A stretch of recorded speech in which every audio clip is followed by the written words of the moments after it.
90 တကဘာကဝိကျွေးအမိရှိတော်တရားတော်ဘာတရားတော်အဲ့တရားတော်နာစေဝန္တာဖို့လည်းကောင်းနောက်ဦးဇင်းယောဂီပြည်လည်းတရားတည်းလေးဖြစ်သွားတာအဲ့90 တကဘာဝိကျွေးတရားတော်ကဘယ်ကျမ်းစာအဓိကတာဟောမှလဲဆိုတော့ကုဒ္ဒကနိတေအပါဒံပါဠိတော်ကလာတဲ့အရှင်ဓဗ္ဗမထေဝတ္ထုကိုဒီတရားတော်ထဲမှာကျမ်းပါလာတဲ့အရေးကြီးသိတဲ့နဲ့ယဟန္တာတိုင်းဓာတ်တော်ကြမကြဆိုတဲ့ပြဿနာအကြောင်းကြီးသိရမယ်။နောက်ယဟန္တာဓာတ်တော်ဆိုတာအများသိသလိုအလုံးအလုံးဆိုတာဟာဘယ်အောင်ရှိရလားဒီဆိုမြတ်ချက်တွေလည်းပဲနားထောင်အောင်အခြေဥတော်ဦးဇင်းတို့ရေးသားတော့ဒီခုစာအုပ်ရောက်နေပါပြီတဲ့ပါရမီထိုက်သောဒါနနဲ့ပါရမီမထိုက်သောဒါနစာအုပ်ထဲမှာလည်းအခြေဖတ်နဲ့ဓာတ်တော်ဆုံးပြပေါ့အဲ့ဒီဘူချေတာကတော့ဆရာကောင်းကိုရှားပွေခြင်းဒီစာအုပ်ကတော့ပြန်ရိုက်နေတယ်နောက်ဘုရားတစ်ပတ်နှစ်ပတ်လောက်ဆိုတော့မိမယ်လို့ထင်အဲ့ဒီမှာလည်းပဲဓာတ်တော်အဆုံးပြလေးတွေရေးထားတယ်ဟောတာကတော့ရေးတာတော့မစုံနိုင်ဘူးပေါ့တဏှာကြီးတွင်းမှာဉာဏ်နဲ့ပေါ်တော့ဟောရတယ်ဒီကာထာဟောမယ်ဆိုတော့အဲ့ဒီကာထာဒီတရားနဲ့အဓိကရတဲ့ကာထာတကာထာနားထောင်ကြည့်အောင်အဲ့ဒီကာထာကောင်းစီကိုဘုရားကမွေစိတ်ချက်သိုးသောအရာလို့ကောင်းစီလေးပေးထားတယ်ဘယ်မှာပါလို့ပရမတ္ထဒီပဏိမှာပါတယ်လေဒီဆရာတော်ပြကြီးထုတ်ပြအဲ့ဒီကာထာလေးရဲ့အ내အတိတ်ပဲအကုန်လိုချင်ရင်တော့အခုရှေ့မှာရောက်နေတဲ့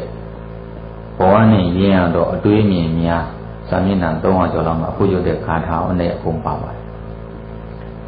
။ဧဇတံဝိတတံဝိတံဧစုပိခေယဗန္တိတောနတေယပတမနကာရံသောဟာပါယပထောဥစုဧဇတံဝိတတံကိုရင်းမဆန့်ပြန်နှံပူလောင်၍နေသောဝိတံမွေဝေးစိတ်ကိုဧစုပိခေယအရေးမပြုလေးလူကျူတော်လေကျူရသေးသည်ကိုမွေဝေးတစ်ကောင်ကတ်ခံလိုက်ရတယ်အဲ့ဒီမွေဝေးစိတ်တွေကတဘောလုံးပြန့်နေတယ်သို့တော့အဲ့ဒါကိုဂယုမဆိုင်ပဲနေလိုက်တဲ့ဒီပိုက်တဲ့ကွာဒါဆိုရင်ဘာပြီးဆိုင်မလဲဆိုတော့တဲ့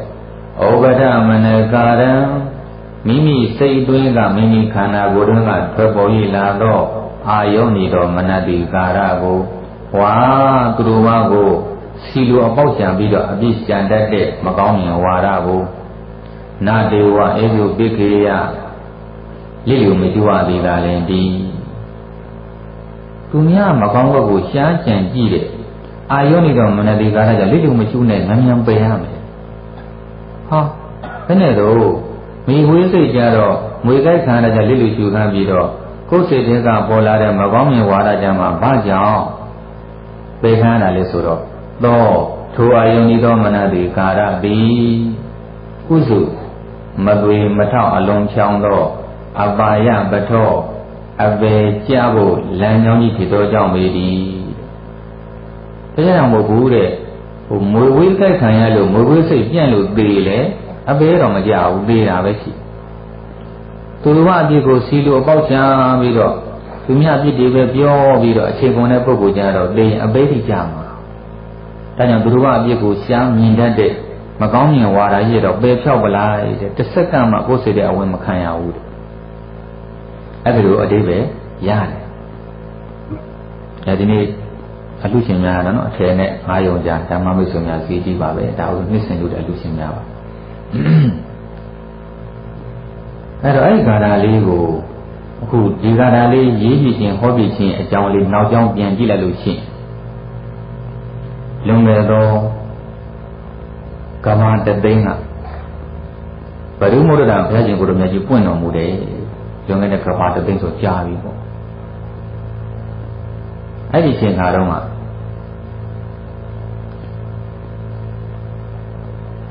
တက္ကလေးတယောက်တထေးသားတယောက်ဘုရားမှာဘုရားရှင်ကိုယ်တော်မြတ်ကြီးကသူ့ရဲ့တတိတန်ဃာတွေကယဟန်တစ်ပါးကိုယဟန်တန်ဃာများနေရာထိုင်ခင်းညွှန်ပြတဲ့နေရာမှာအတော်ဆုံးဆိုတဲ့ဣတိတဲ့ဘွယ်သူကြီးပေးတယ်ဣတိတဲ့ဆိုတာဘုရားရှင်ပြီးအတော်ဆုံးပေါ့ အခုယောဂီတို့နိုင်ငံတော်ဆိုရကဘောဓိစိတ်ပေးတယ်လို့ပဲဘုရားရှင်ရဲ့ပေးအဲ့ဒီသူကအားကြပြီးတော့ဘုရားမူရှိတဲ့တန်ဃာတော်များပင်းရင်ပြီးတော့ခွန်ရဲ့တတိဆုံးကပ်ပြီးတော့တပည့်တော်ဒီလည်းပဲအဲ့ဒီလိုယဟန်တန်ဃာများကိုနေရာထိုင်ခင်းညွန်ပြတဲ့စီစဉ်ရတဲ့ဒီတည်းရယဟန်နာဖြစ်ရပါလို့ဗျာလို့ဆုတောင်းတော့ဘုရားမှာဘုရားရှင်ကိုရောမြတ်ကြီးကသူဖြစ်နေပြန်ကြည့်လိုက်တော့ဖြစ်နေတာကိုတွေ့ပါတယ်ဖြစ်မယ်တဲ့ဥပ္ပါကတဲ့မင်းမျိုးအဆွတ်နယ်ကနေဆင်းသက်လာတဲ့ဘောရမမြတ်စွာဘုရားလက်ထက်မှာတင်ပြီးအဲ့ဒီတောင်းတဲ့ဆုနဲ့ပြေးလိမ့်မယ်အဲ့ဒီချိန်ကစပြီးတော့သူဟာကဘာတသိန်းတိတိပါရမီ10ပါးကိုဖြည့်ရပါတယ်။ဘာဖြည့်ရ။ဒီတန်ခါမှတ်ထားတော့အဲ့ဒါကပါရင်ဖြည့်တာကတော့အတိုင်းတာရှိ။ယောဂီတို့ဦးဇင်းတို့ပဂတိတာဝကမှာလည်းဖြည့်ရတယ်။တမ္မာတန်ဖိုးတာဘုရားရှင်ရဲ့ဆုဖြစ်ဖို့ဆိုရင်အနည်းဆုံး4သိန်းကြီးကဘာတသိန်းပါရမီဖြည့်ရ။ပါရမီဖြည့်တယ်ဆိုတာဒါနပြုရတယ်သီလဆောက်တည်ရဒါကြောင့်မှတ်ထားဒါနပြုတာသီလဆောက်တည်ကြအစရှိတဲ့ကုသိုလ်ကိုမလုပ်ခင်လည်းပေလုပ်ကြအဲ့ဒီမှာမလုပ်ရင်မညာပုံညာမရနိုင်ဘူးလို့လည်းမှတ်လိုက်အဲ့တော့ဘုရားရှင်ဖြစ်တယ်ဆိုတာလည်းပဲဘုရားဖြစ်တဲ့မညာပုံညာရတာကိုပြောတာတခါဣဇိကဗုဒ္ဓဖြစ်ဖို့ကြတော့နှစ်သိန်းကြီးကဘာတည်းနဲ့ပါနေဖြစ်ရမယ်ဣဇိကဗုဒ္ဓဖြစ်တယ်ဆိုတော့လည်းဣဇိကဗုဒ္ဓဖြစ်တဲ့မညာပုံညာရတာကိုပြောတာပါပဲနောက်ဆုံးတော့မညာပုံညာနောက်အဲ့ကသာဝကဖြစ်ပြိဋိဘံစံခြင်းနဲ့အကျိုးတရားရခြင်းနဲ့ဆိုရင်တသိန်းချီနဲ့ကဘာတည်းပါရင်ဖြစ်ရအခုအရှင်သာတိပုဒ္ဒရာအရှင်မောဂလန်တော်ကအဲ့ကသာဝကနှစ်ပါးပဲရှိတယ်ဘုရားတဆုနောက်မဟာသာဝကအနေနဲ့ယန္နာဖြစ်ပြီးတော့ပြိဋိဘံဝန်စံခြင်းနဲ့အကျိုးတရားရခြင်းနဲ့ဆိုရင်တော့ကဘာတည်းပါရင်ဖြစ်ရယောဂီတို့ဆိုတော့ရိုးရိုးပဂတိသာဝကတွေကတော့ကဘာတသိန်းတော့တသိန်းအောက်ပေါ်ပြန်နော်ကဘာတောင်းတန်းရှိတော့ပါရင်ဖြစ်ရမှာသို့တော်လည်းအခုလိုဗုဒ္ဓဘာသာဖြစ်ပြီးတော့ဒီလိုတရားတွေလိုက်နာကြည့်နေတယ်ဆိုတော့ပါရမီရတော့အနည်းနဲ့များပါပြီးသားတော့မှတ်အဲ့တော့ဒါနဟာပါရမီညီတယ်လို့ဆိုတော့လည်းပဲဒီနေ့ခေတ်ပါရမီမမီတော့ဒါနတွေကများတယ်ဒါဆိုရင်ဘယ်လိုဒါနမျိုးကပါရမီထပ်ပြီးတော့ဘယ်လိုဒါနမျိုးကပါရမီမထိုက်တယ်လဲဆိုရင်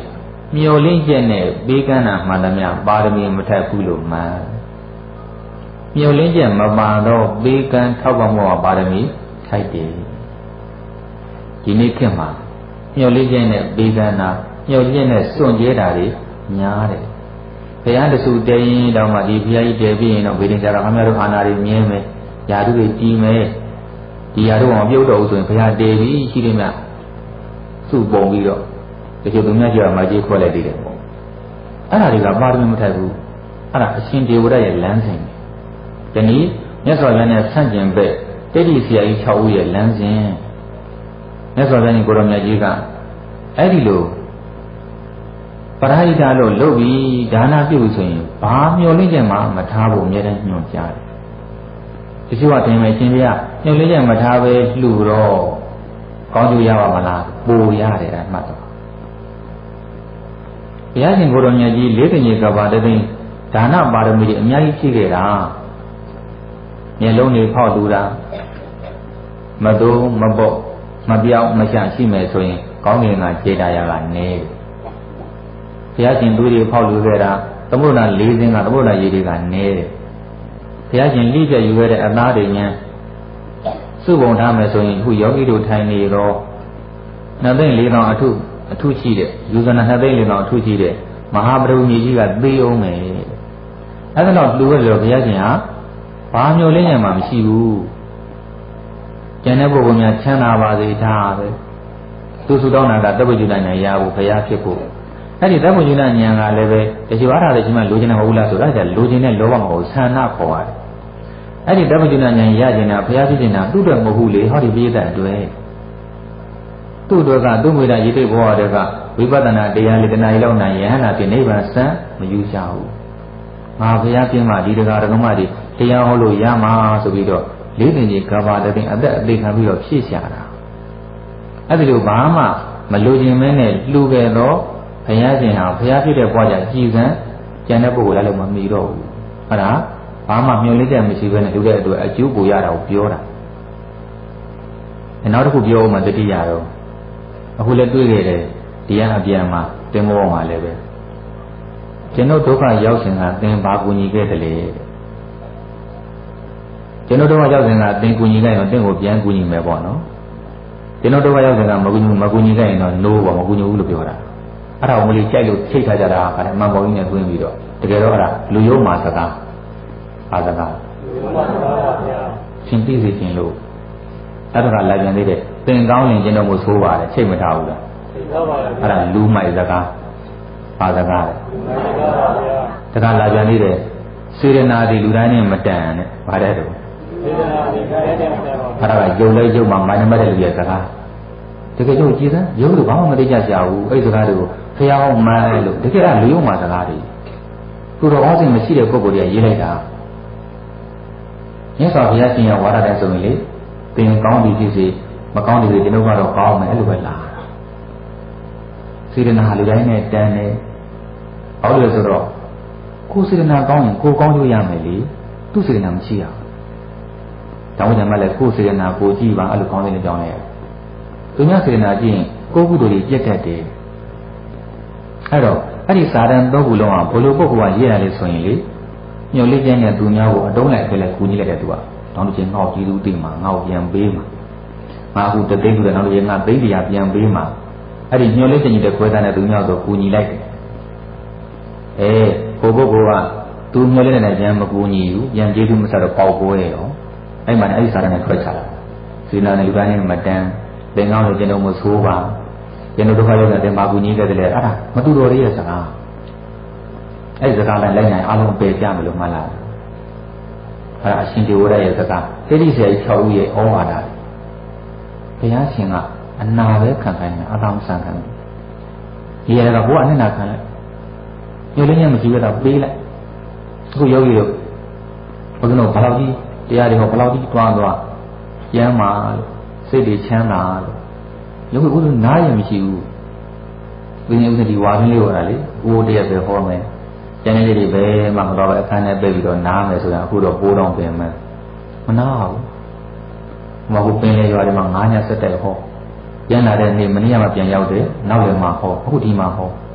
မနေ့ပြန်သစင်သွားတော့လေတင်းမှမနာဘူးအဲ့လိုကြီးဆရာတော်ပင်မှပြီးတော့ဘာလို့မပိန်တာလဲဘာလို့ညနာကြီးရဲ့ညှိုးနှောင်းနေတယ်ဆိုတော့စိတ်ချမ်းသာတယ်ပြီးတော့ဦးဇင်းတို့ကအမြဲတမ်းဘာလို့မျှော်လင့်ခြင်းလုံးဝမရှိဘူးအခုဦးဇင်းသွားပြီးတော့ဟောလေတဲ့အဲ့ရွာကချောင်းကြီးဝရွာတဲ့တခါကြီးတယောက်ဒါဆရာတော်ညောင်းတယ်စီးရတာကြာတယ်7နာရီလောက်စီးရတာဟုတ်ကိုကြတော့အဲ့ဒီတခါကြီးတယောက်နှိမ့်တဲ့တခါကြီးဆိုခေါ်လာပြီးတယ်ဒါကြီးအသက်80ကျော်လောက်ရှိဒီကုတန်တစ်မျိုးပါတော့သူကမွန်ကြီးနေရအသက်20တည်းကအဲ့ရွာရောက်ပြီးလောက်ကန်စားနေတာတဲ့လင်မယားနဲ့ကလေးတော်မရှိဘူးဘုသူတို့ကမှရေးလေကျမ်းပိုင်မကောင်းအဲ့ရတယ်မှာပက်လက်မထားနိုင်သူကလည်းပဲလုံချမ်းမလုံနိုင်တော့ဘူးအဲ့လိုသူများလိုက်နှိပ်ပေးတဲ့ဟာလေးနဲ့ပဲစားအားလည်းမရှိပါဘူးဗျာတဲ့ဆရာတော်နဲ့ရောက်ဒီเจ้าမောကုန်းမတက်လာအပေါ်ကျမျိုးလုံးတွေကိုပြားနေတာတဲ့အားမရှိချဘူးထမင်းလေးတော့နတ်မမှန်ပါဘူးတဲ့ဟိုနှိပ်ရတဲ့ရေလေးပဲထမင်းစားမနှိပ်ရတဲ့ကြတော့မစားတော့တခါလေးသူတနည်းပဲတွေ့သူမစားဘူးဘိုးကြီးအသက်80ကျော်တနာတဲ့စိတ်ထဲမှာခုမှတွေ့တာနော်အဲ့တဲ့ချိန်မှတွေ့တယ်ကျွန်တော်ကြားတော့မကြားဘူးသူเจ้าနဲ့ကိုမေးကြည့်နောက်ပူကြတဲ့ယောဂဖြစ်နေသေးတယ်မခွဲစိတ်နိုင်ဘူးခင်ဗျာပြီးတော့မှတစ်ခါနဲ့မှငွေလေး900 1000ရတာဒီဦးကြတာခွဲစိတ်နေတော့2သိန်းခွဲ3သိန်းကုန်ပါကြီးစားပြည့်တဲ့တို့အခုမှတွေ့ရတဲ့အဖိုးကြီးဦးသိန်းမှာပြောတယ်မှာတခါကြီးလို့ကျုပ်ခွဲပေးမယ်သူကအံ့ဩနေခုမှတွေ့တဲ့ကိုတော်လေးတစ်ပါးကသူ့ကို3-4သိန်းအကောခံပြီးတော့ဥဒါပြီးတော့သူအံ့ဩတယ်ရုံတော့ရုံရင်မထင်ဘူးရေလုံးလေးကလေးလည်းကြည့်ပြီးသူကသူ့ကိုနောက်တယ်များမှတ်လည်းမသိဘူးသူမြင်မှုကြားဘူးတာကဘုန်းကြီးမှန်ဘုန်းကြီးဆိုရင်ယူဘခန္ဓာတွေ့ဘူးတာဟုတ်ဘာတွေ့ဘူးတာဒီဘုန်းကြီးများဆိုယူပဲယူတာဝေဒနာခန္ဓာမရှိဘူးပြန်မဝေဘူးပေါ့နော်အဲ့ဒါသူကကြောက်ကြလဲလို့ထင်တာတယ်မှာဟိုတခါကြီးလို့ဦးစင်းကအဲ့ဒီလိုတဲ့နေရာပဲတခါကြီးရှူတာသင်ကားလို့လူထင်ကြီးမှနေမလို့ ဟောဒီရွာမှာအိမ်ကြီး400ကျော်ရှိတယ်ဗုဒ္ဓဘာသာလေပြောတဲ့တရားကြီးလို့ဟို4 သိန်းနဲ့ဘုရားတဆူတဲဆိုသူတဲတယ်ဟာဘုရားမချီးတင်လာမှတေးလေးဆိုရတယ်တင်တယ်ထီးတဲ့ကာကြီးပေါ့နော်ထီးတဲ့ကမာကြီးဆိုရင်အဲတကာကြီးခုခွဲဆဲဖို့ကာကြီးအလူခံကြီးတို့ပြောတယ်ပြောင်းအောင်လုပ်ဘူးလေငွေလေးတွေလှုပ်တယ်ခုဆိုရင်ဦးဇင်းဘဝတက်တန်းမှာလှုပ်ခဲ့တဲ့ကာကြီးလေဘုရားလည်းပဲဘုန်းကြီးဆိုတော့စီးပွားရေးမှမရှိပဲဘလို့ငွေပေါ်တယ်ပဲရှိပါမလဲလိုးနေတာရှိတယ်ဒါမဲ့လို့အဲ့ဒီကဓာတ်ဒုက္ခတဲ့ပုဂ္ဂိုလ်ကြီးဦးဇင်းကလေအနစ်နာခံပြီးတော့လှူတယ်ခုဆိုဦးဇင်းလှူခဲ့တာသိန်း900ကျော်လောက်ရှိပကာသနာတစ်ခုမှမပေါ့တကယ်လှူတဲ့နေရာတကယ်လို့ဒုက္ခတွေကြီးလှူတာအဲဒါကကြီးလိုက်တဲ့ပိတ်ကိုကျုပ်ခွဲစိတ်ပေးမယ်အဲ့ကျတော့ဒုက္ခညာလေမပြေသေးဘူးဗျာတဲ့ဒကမာကြီးကမထနိုင်တော့သူ့ထမင်းကြီးတော့လျှော်ပေးရတယ်ရေချိုးပေးထမင်းကျွေးပေးရကျန်တဲ့ဟာဘယ်သူမှအရာကိုလုပ်မှမဟုတ်ဘူးတဲ့အဲဒါမလိုက်နိုင်ဘူးပေါ့နော်ဒါမှတကယ်လာနေတဲ့ချိန်ကလာခဲ့တောင်းမယူမယ်လောလောဆိုတာငွေ9000ထောက်ပံ့ခဲ့တယ်ဘုရင်ပါတဲ့ဆန်လေးပုံပေးခဲ့တယ်စားတယ်ကိုထောက်ပံ့ပေးခဲ့တယ်နောက်ဆုံးအရာတကမိုင်းတော်တင်စီလှူထားတဲ့အင်နာပုံစီအားစီပေါ့အဲသူဦးဇင်းမနစ်ကဦးဇင်းသူအားလေးလုံးတိုက်လိုက်တယ်နောက်ပြီးတော့အဲ့ဒီငွေသီးလုံးကျွေးလိုက်တယ်သူမျက်စိတောင်ပြန်ကြည့်လိုက်မှအားမရှိတော့ပေါင်းမစားဘူးအဲ့ဒါဆရာတော်စီလေးလုံးတိုက်တာတဲ့မျက်စိတောင်ပြန်ကြည့်လာတယ်အဲ့ဒါတော့ကကြီးကဘူးလုံးယူသွားပြန်ဝိုင်းတော်တင်စီပါမတဲ့သူဆေးပွေးရလှူခဲ့ပြီအဲ့ဒါဟင်းငါ့ဘုံကပဲပြန်ဝယ်တော့မယ်လို့ဆေးမှလှူပြခဲ့ခြေချင်းနဲ့ရုပ်ရည်တို့အဲ့ဒါပါရမီထိုက်သောဒါနပါဒါနညှော်လေးနဲ့မရှိဘူးနောက်တော့သူတို့နဲ့တွေ့ကြလဲအကြောင်းမရှိတော့ရောက်ဖို့လည်းမလွယ်တော့ဘူးလှူတယ်သူချမ်းသာဖို့ပဲအဲ့ဒီအလူခံဖို့ကိုကောင်းစားဖို့ပဲငါကောင်းစားဖို့မပါဘူးဒီလိုဆိုတော့ငါမရှိမှန်းသိတာငါဆိုတာမရှိဘူးဥဆောင်ငါဆိုတာမရှိဘူးတော့သိချမ်းသိထားတယ်ငါမှမရှိရင်ငါကောင်းစားဖို့လုပ်เสียမလို့သူဘာကောင်းစားဖို့တော့ကူညီလဲအဲ့ဒါပါရမီထိုက်တယ်ပါရမီထိုက်ရင်အဲ့ဒီကုသိုလ်ဒါနသည်ဖြစ်ရန်ဘောကလူချမ်းသာနဲ့ချမ်းသာပြည့်တဲ့ကဲ့သို့နိဗ္ဗာန်ကိုလည်းပို့တယ်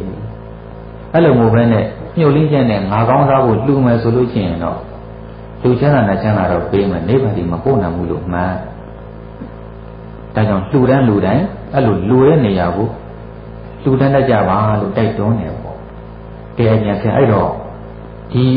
အရှင်တပ္ပမထေရကလည်းကဘာတသိန်းသူကလှူရတန်းနေရတာအလကားမဟာနာဝဖြစ်တာမဟုတ်ဘူးပေါ့အဲ့လိုပါရင်ထေးနဲ့နောက်60ကဘာအထက်ရောက်တော့အဲ့တော့ဝိပဿနာမြတ်စွာဘုရားလက်ထက်မှာကြာသူဟာလေအခြေမြင့်မရှိဘဲနဲ့ယဟန်တစ်ပါးကိုမိမနဲ့ဆွဆွဲတယ်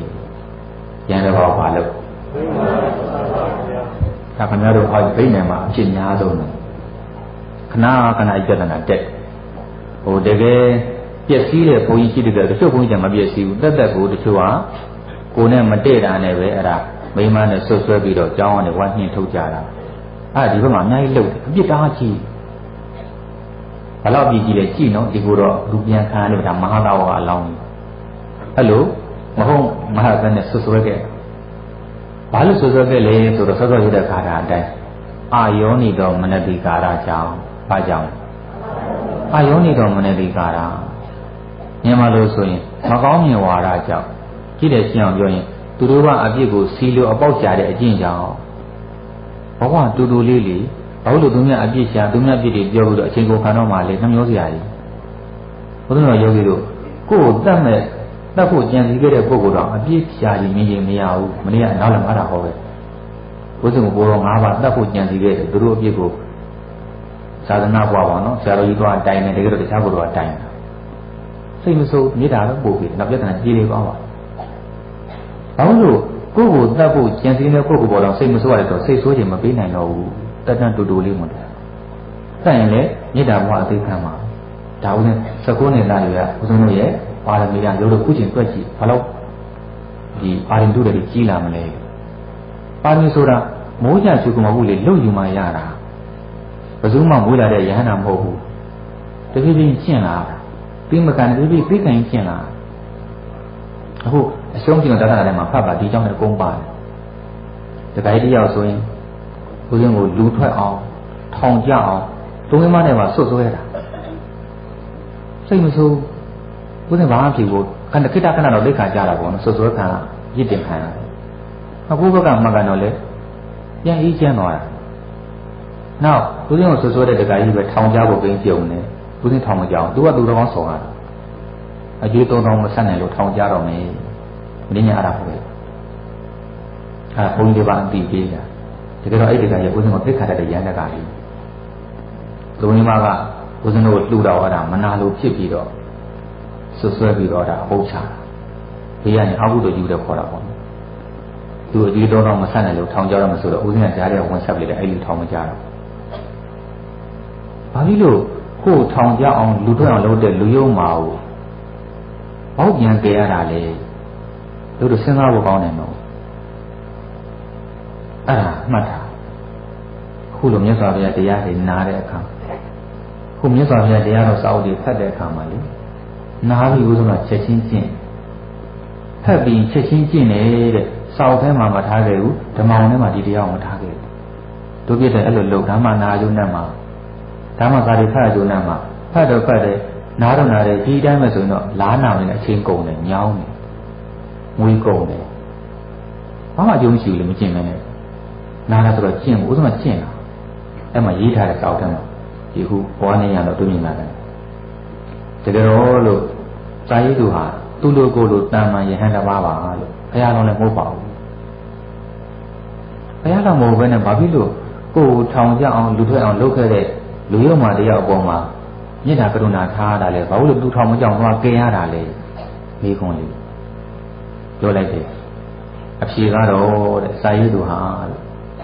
မြတ်စွာဘုရားအကြောင်းလေးစာဝတိစဖတ်တဲ့စာအုပ်ထဲမှာမထားခဲ့ဘုရားရှင်ကိုရောမြတ်ကြီးဟာအလောင်းတော်မြောင်မင်းဘဝတခုတော့အဲ့တော့သူကအေးရမမြောက်ကြီးပေါ့မြောက်ဝုံကြီးပေါ့အမှန်တန်အားကောင်းတဲ့မြောက်ကြီးတယ်ကြားတွေပါတွေတောင်းပါလေခြေတော်နဲ့ချောင်းကန်ပြီးတော့ဆွဲပြလိုက်ပြီးတော့အဲ့လိုအားကောင်းတဲ့မြောက်ကြီးအဲ့ချင်းကဒီဝဒအလံပုံနာတယောက်ကကြောက်တဲ့ပြုတ်ကြအနှက်ကြီးပဲကြောက်ကြီးကဲကြပါနဲ့ဟောသုံးလေးရဲ့ရှိတဲ့တိုင်းတေတော့မှာစာရတာပြတ်ပြီအဘုရားတော်မြောင်မင်းလေးတော့တရောလူသားတယောက်ပဲငါမကဲသေးမယ်ကဲမယ်တွေ့လားရှင်းလားဒီလူသားနဲ့သူနဲ့ဘာမှမပြီးတာမဟုတ်အဲ့ဒါယူပါရင်တဲ့တော့အဲ့ဒါပဲငါဆွေမျိုးမှာပဲကဲမယ်ငါနဲ့သိမှကဲမယ်ငါဘာသာတူမှကဲမယ်သူဘာလို့မထိုက်ဘူးတက်ရှိတော်ဘာမှန်တယ်များကိုအားလုံးမေတ္တာစေနာထားမှပါရမီထိုက်တယ်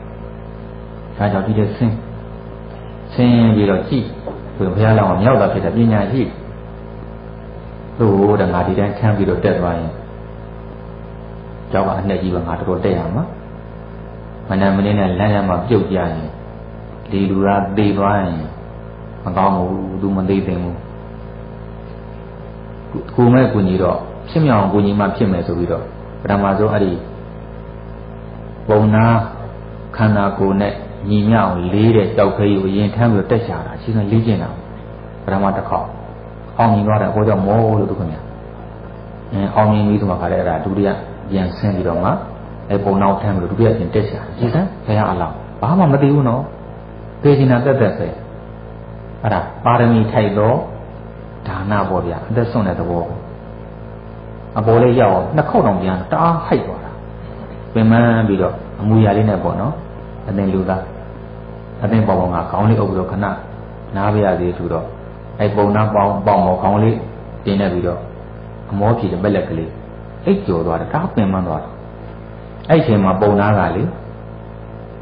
ငါရောက်ပေါ်တော့ရောက်ပြီတဲ့အိမ်ပြန်ရောက်တဲ့အခါမှာတော်ရဲသွားပြီးတော့ဘာသာမှပါမလာရင်ငါမယားကမျက်နှာစူးလိုက်မယ်အမေမယားမျက်နှာသွားကြည့်တယ်သိလားမြောက်သားတော့ပေါင်းပြီးမြောက်ကိုကောင်းထုတတ်တာဒီဥဒကအနားမှာကြည့်တဲ့ကြောက်လို့ကောင်းထုချလိုက်ဒါပေမဲ့သူကလည်း3-4ရဲ့အစာရည်စံတော့အားသိမပါလို့မို့ခေါင်းတော့ကိုယ်ရတယ်မြောင်မင်းမသိဘူးသူကြီးခြားကြခါတဲ့မြောင်မင်းဟာတိတ်ကမောခုန်တက်ပြီးတော့စားထဲမှာပါတယ်ကြည်ပွဲကြတော့ကောင်းတယ်မြောင်မင်းရဲ့အံ့ဩသွားတာပေါ့နော်သူကဖြူစင်တယ်လို့ကိုကယုံညံ့နေတယ်လေအတိတ်ကမောနေပြီးတော့တဲ့မြေတွေဝိုင်းပြီးကြည့်ရှာတယ်အိုးလူတွေကဘယ်လိုပါလဲကိုယ့်အသက်ကြဲတဲ့လူတောင်ပြန်တက်တဲ့ထုံးတာလူတွေမှာရှိသလားပေါ့ကြည်ပွဲသွားရှာအဲ့ဒီမြောင်ကြီးပြတ်မောလက်တက်တော့အဲ့လူကလမ်းမသိဘူးအဲ့တန်းဆိုရင်လည်းပဲသူကအစာရည်တာပြတ်ပြီးတော့ပြေအောင်မှာ အဲ့တော့ဩငိုတာဘုံနာကြီးကလမ်းမသိတော့ဘူးကြကြပါဦးလမ်းပြကြပါဦးကဲတို့ပြည့်တက်တာဘုရားတော်မြောင်ကြီးနေမှာနေကြည့်လိုက်စမ်းအဲ့ဒီလူဘုရားတော်ပြန်တက်လို့ရတယ်ရားတကောင်တော့ခြေတော်တစ်ချောင်းခွဲပြေတက်လို့ရတယ်မြောက်ကြီးဒီလူတော်ကတော့ပြောမနေနဲ့ခြေတော်တစ်ချောင်းဖြေလိုက်နှစ်ချမ်းခွဲသွားမလုပ်ဘူးကဲကိုယ်တိုင်မတဝူထားပါတော့အခုချိန်မှာဒီကောင်ကအေးလေးပုံနေလို့ရှိရင်လည်းပဲဒီဘုံနာအစာရည်သာပြတ်ပြီးတော့ဘာဖြစ်မလဲသိရမှာအဲ့တော့ဟောဒီပြည်တတ်တာဘုရားလောင်းနေရလို့ချင်းထင်တယ်တိလားအဲ့ဒီဘုံနာကိုလည်းပဲညှင့်တတ်တယ်လည်းပဲညှင့်မတတ်တော့မှလေသူ့ဘာလို့ငတ်သေးဟာလို့ကိုယ့်ထွက်သွားမှာဘုရားလောင်းကလေထွက်မသွားဘူးဩလမ်းမသိချဘူးငါသာလမ်းမပြနိုင်တော့အစာငတ်သေးတော့မယ်လမ်းပြန်ပေးမယ်အဲ့ဒါအမူအရာနဲ့ပေါ့နော်အသင်လူသားသင်ကိုရရရောက်ငါလမ်းပြပေးမယ်သို့တော့သင်နာတော့ငါမကတ်ရဲတော့ဘူးကန့်ဟောတတ်အောင်မအဲ့တော့သင်ငါ့ကိုထုတဲ့ခေါင်းကဟိုတွေးတွေချနေပါအဲ့တွေးစက်တွေတည်းငါတက်ပုံမှန်နဲ့လမ်းပြမယ်ခေါင်းကတွေးစက်တည်းလိုက်ပါတွေးစက်တွေချပါလမ်းပြပေးချင်ဟိုသူ့နေရာလမ်းနေတဲ့နေရာကြောင့်မြောက်ကြီးဟာမျက်ရည်တွေနဲ့တော်တယ်ပြန်ဝင်ရှာတယ်ဟောဒီနေရာနဲ့တော့တိတော့သိချမှာပါအတူတော်ကောင်းစော်ကားတဲ့ပုဂ္ဂိုလ်လည်းအဲ့မျိုးတဲ့ကြောင့်မိုးကျုပ်ပြီးသိချသေးတာပါအဲ့တော့အဲ့လိုဆိုရင်တို့ပြည်တယ်လေတခါမို့တခါတော့ဖတ်ဖို့ကြတာဒါမဲ့လို့ဖတ်ပြီးတော့မကျင့်ဘူးလေမကျင့်လို့တို့ပြည်တယ်ဟာဘာမှတိုးတက်မလားယဟန်နေလည်းပဲဒီစားတွေဖတ်တယ်မကျင့်ဘူးဒီကျဒေါသကြီးလိုက်ကြတာဘုန်းကြီးပြီးတော့ဒေါသခါတဲ့ခေါင်းထိပ်ရောက်အဲ့ဒါစားတွေဖတ်ပြီးတော့မကျင့်တော့အလကားပဲဒီနေရာမှာနှစ်ခုကျင့်ဘာကျင့်မလဲဆိုရင်ပုံနာကဲ့သို့သူများကျေးဇူးမကမ်းနဲ့အဲ့ဒါကိုလေကျင့်ဘုရားလောင်းကဲ့သို့တာမန်ပုဂ္ဂိုလ်မဆိုတန်းနဲ့ကိုယ်တက်ဖို့ကြိုးစားတဲ့ယန္တုဘောတော့မေတ္တာမပြည့်နေအောင်အဲ့ဒါကကျင့်ရဘယ်လိုမှဘုန်းကြီးအဲ့ဒါလိုကျင့်တာဒါကြောင့်ဘုန်းကြီးကိုတောက်အောင်လုပ်ခဲ့တဲ့ပုဂ္ဂိုလ်များလည်းမေတ္တာပွားလို့ရတယ်ကိုယ်ထောင်ကြလို့တဲ့ပုဂ္ဂိုလ်လည်းစိတ်မဆိုးအတူတူပါပဲခုဟောတဲ့ပုဂ္ဂိုလ်နဲ့ပုဂ္ဂိုလ်တူတူပဲရုပ်ပုထုစိန်ချင်းမယ်တရားအားထုတ်ကြတဲ့ကြိုးစားနေတဲ့ပုဂ္ဂိုလ်ချင်းတူတူပါပဲကျင့်နိုင်တယ်မကျင့်နိုင်ပဲကွာသွားတယ်ကျင့်ကြဒီနေ့ကစပြီးတော့ကဲခုကြည့်ပြန်ပြောအောင်အဲ့တော့အရှင်ဓမ္မမထေရအဲ့လိုယန္တဘာကိုမိမနဲ့မတရားဆွတ်ဆွဲခဲ့တယ်ဒါ60ကဘာထက်ကဘယ်လောက်ကတော့60ကဘာထက်ကဟောတခါသူကနောက်ဖွင့်ပြီးတဲ့ဒီဗဒ္ဒကဘာဟာဘုရား၅စုပွင့်နေတာဘုဒ္ဓဓမ္မဒါချို့သိပြီးသားပါကာကုတံကောနာကုံကတ္တဗဂောရမအရိမတိယလို့၅စုပွင့်မဲ့ထဲမှာကာကုတံကောနာကုံကတ္တဗဂောရမပြီးပြီးတော့အရိမတိယကျန်ပြီးတယ်အဲ့တော့ဒီဓမ္မမတိလောင်းဟာကတ္တဗမြတ်စွာဘုရားလက်တဲ့အခါတုန်းကယဟန်တော်ဖြစ်တယ်။ဒါမဲ့လို့ဝမ်းနဲ့စရာကောင်းတာကသူတို့ယဟန်ပြုပြီးတဲ့အချိန်မှာဘုရားသာသနာကမရှိတော့ဘုရားသာသနာမရှိတော့ဘူးဆိုတာမဉ္ဇဉ်ပူဉ္ဇဉ်ရာကြောင့်တရားအကျင့်ကိုကွယ်ပြောက်သွားတာယဟန်တွေတော့ကျန်သေးတယ်တရားမပြတ်တတ်တော့ဘူးအဲ့တော့ယဟန်တွေလည်းတော့အကျင့်တွေကပြည့်စည်ကုန်ကြတယ်ယဟန်လိုမနေကြတော့ပြီးတော့အဘေးကြီးကြဒါနဲ့ယဟန်9ပါးဟာဒါရင်ငါတို့လည်းပဲတရားယဟန်စိုးတွေနဲ့အတူတူအပေကြတော့မခံဘူးဟဲ့မလုပ်ကြမလဲကဲဒီလိုလုပ်ကြရအောင်တို့တွေတရားအထုတ်ကြစွန့်စားပြီးတော့အသက်သေးလည်းသေးမသေးတဲ့တရားရဆိုပြီးတော့9ပါးလုံးတိုးကြီးမြတ်မေးတွေကိုတိုးတိုးပြီးတော့လာကြပြီးတော့အင်မတန်မှမြင့်မမဆောက်တဲ့တောင်ကြီးတောင်ပေါ်တက်လေကားတွေနဲ့အပေါ်လေးရောက်ရောကိုင်းတို့တွေဟာအသက်ရဲ့မဉ္ဇဉ်ပုံညာဒီနှစ်ခုတစ်ခုယူကြတော့အသက်တွေ့တာလို့ရှိရင်ပြန်ဆင်းကြအားမထုတ်နဲ့မဉ္ဇဉ်ပုံညာလိုချင်တဲ့အသက်မတွေ့တိုင်းတော့နေခဲ့ကြအားလုံးအသက်မတွေ့တာဘူးမဉ္ဇဉ်ပုံညာယူမယ်အားနဲ့ခါတယ်ကျိုးကြီးအကုန်လေကားကြီးချုပ်ချလိုက်တော့လုံးဝဆင်းမရတော့အဲ့မှာအသေးခံအားထုတ်ကြသူရုပ်တွေကြီးနဲ့ဒီမှာတော့သာသနာတွင်းဆိုတော့တရားစကားတွေပေါ်လိုက်တာမိမိလည်းကြုံရခြင်းကိုနိစ္စရမှာဝင်ပြီးတော့အားထုတ်ကြသာသနာ့ဘာသာမရှိတော့ကိုကြီးနဲ့ကိုတော်တွေတရားကြမလို့မရှိဘူးရဟန်းအားထုတ်အောင်အဲ့နဲ့အားထုတ်လိုက်ကြတာပထမတည့်ရဲ့အကြီးဆုံးမထေရဘာရဟန္တာဖြစ်တယ်ဘာပါမလဲပါခဲ့ဒုတိယတည့်ရဲ့ဒုတိယမထေရအကြီးဆုံးမထေရဘာအနာဂတ်တည်တယ်ဝိညာဉ်တွေပါရရဟန်း၅ပါးကတော့ပါတရားမှမရဘဲနဲ့တောင်းမှတင်ရဟန်းမှုသွားကြတယ်အဲ့ဒီ၅ပါးတည်းကတပါးက အခုဟောတဲ့ဒီဘုရားသာသနာကြတော့အရှင်ဓမ္မလာဖြစ်တယ်ဒီအရှင်ဓမ္မလေးကမင်းသားမလာမင်းမျိုးတဲ့ပေါ့မင်းသမီးတွေပါရဲ့ဘွားမှာတရေတီးတယ်အဲ့တရေအရင်မှရှိတဲ့အချိန်မှာသူ့အမေကရုတ်တရက်ယောဂတကူနဲ့သေရောမမွေးရတယ်အဲ့တော့ဒုပြည့်နဲ့သိထားတာကကိုဝင်းကြီးနဲ့ရှိတဲ့မိခင်သေရင်ထဲတဲ့တရေသားမသိဘူးလားအဲ့လိုပဲသိထားတယ်ဒါကြောင့်ကလေးလေးသေးပြီးဆိုပြီးတော့အဲ့ကိုဝင်ကြီးနဲ့မိန်းမကိုမိရှုကြတာပေါ့။အောင်စရာပြည့်တဲ့သူကြီးမိရှုတဲ့အခါမှာဘာကြီးမီးမလောင်ကျန်တာလေးလောင်ပြီးတော့ဘာကြီးကရေးပြီးမှဖွားကနေခေါ်ထွက်ပြီးအဲ့ကလေးလေးကလေချင်းမမောပြုတ်ကြလာတာ။ချင်းလုံးမောကိုပြုတ်ကြလို့သူတို့ပါဠိလိုဓာတ်ဘာကချင်းလုံးဟောတယ်အဲ့ရှင်ဓာတ်ဘာမောင်ချင်းတော့ပေါ့ဒီလိုရည်စရာလေးခေါ်ရင်းနဲ့ရှင်ဓာတ်ဘာဖြစ်သွား။မသိဘူး။ဒါဆိုမိတာကြည့်တယ်ဘာလို့တဘာဝတည်းလုံတဲ့နေရတာလေအမေတင်ကလေးတွေပါလားဆိုတော့မသိဘူးတဲ့သူကကဘာတသိန်းပါရင်ဖြည့်ခဲ့ပြီးသားလေမဟာနာဝကလောင်းဒီဘဝမှာဧကံမောကြယဟန္တာဖြစ်ရသူရရှိမဲ့အရတ္တမအရတ္တဘုရဲ့စွမ်းရည်နိဗ္ဗာန်ရဲ့စွမ်းရည်ကြောင့်မသေးတာလို့ဆိုသေးပါတယ်ဒါအင်မတန်အောင်ကြကောင်းတယ်အတော်ပြည့်တဲ့ကြားဖို့တဲ့အရှင်ဘာကုလတို့ကြည်စမ်းအဲဒီတနေ့သားအရွယ်လေးလောက်မှာမိခင်နဲ့ရေတဲ့ရေချိုးရင်းနဲ့ရေတဲ့ပါသွားတာငါးရမျိုးတာမသိဘူးငါးပိုက်တယ်။နောက်တတိတော်သူကလည်းငါးပါးပဲလည်းခွဲရောကလေးတွေရမ်းပြန်ရတယ်။အဲ့ဒါလူဘဝနဲ့အသက်80ရမ်းဘဝနဲ့သက်တော်80 160နေသွားတယ်။အဲ့လိုရေးတဲ့နှစ်ပြီးတော့ငါးမျိုးတဲ့ဒီဘာလို့မသိလဲဆိုတော့သူလည်းပဲဟုတ်လားကဘာတသိန်းပါရင်ဖြည့်ခဲ့တဲ့ပုဂ္ဂိုလ်ပဲ။ဒါကြောင့်သူရရှိမဲ့အရတ္တမအရတ္တကိုနိဗ္ဗာန်ရဲ့ဆွမ်းကြောင့်မသိတာ။အဲ့ဒါဒီကလေးလေးကခွန်းနဲ့သားလည်းရောက်သူ့เจ้าမေးတော့တောင်ဝကဖြစ်သွားတယ်။အော်ဘောကကြောက်စရာကြီးပါလား။အဲ့ဒီလူဘဝစီးစိမ်ခံစားမနေတော့အချိန်ကတိုးတယ်။မညံပူညံပဲအရာယူတော့မယ်ဆိုပြီးတော့ကိုရင်ဝက်သွားတယ်။ပါရမီပြည့်ခဲ့ပြီးသားဆိုတော့လေခွန်းနဲ့သားအရွယ်လေးမှာပဲရဟန္တာဖြစ်သွားတယ်။နောက်သူ့ရဲ့စုလွန်ခဲ့တဲ့60တကဘာကဘာတသိန်းကသူ့ရဲ့စုတောင်းတန်း